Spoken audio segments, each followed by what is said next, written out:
जो भली भाव में आरोप एवं अभियोग लगे सम्माननीय आंटी एवं नानी मुझे एतिकी कही रखा चाहे मोर पूज्य पिता डॉक्टर प्रभात विश्वाल पाखापाखि 36 टी यूनियन रे 36 टी संघ रे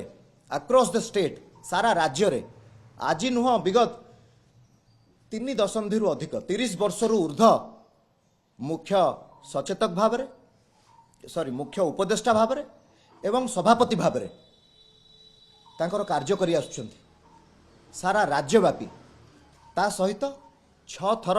कटक सदर तथा चौद्वार कटक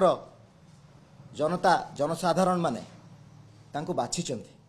तो एथुरु जो माने ए आरोपटी आणुछंती जो माने कहउछंती मानसिक अस्थिरता रहिछि जो माने चोर बोली आक्षेप करूछंती जो माने कहउछंती कि पैसा नहीं जाइछंती घोड़ा व्यापार रे शामिल हेइछंती जो माने कहउछंती। अच्छा देखंतु मु दृढ़तार सहित कहि रखिया पई चाहे कि आमे पैसा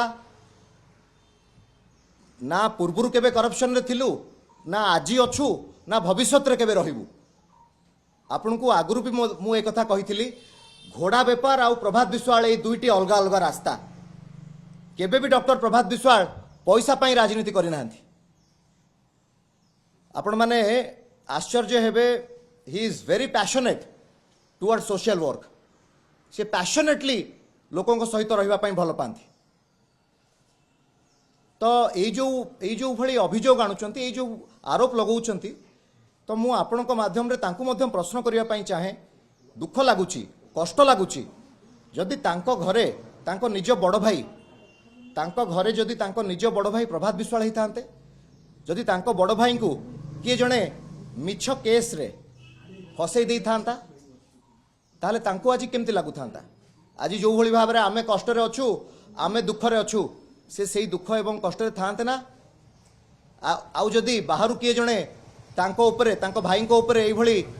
मिथ्या आरोप एवं अभियोग लगाते तांको केमती लागि थांता। आउ समय भी आसीबो से जो भली भाव रे अंटा भिड़ी बाहर को आसीचंती एवं तांको जो माने ए कथा कहिबा पई बाध्य करूचंती परवर्ती समय रे से निजे मध्य अनुभव करिवे जे तांको पछरे भी ये दल ठिया हेबो नाही।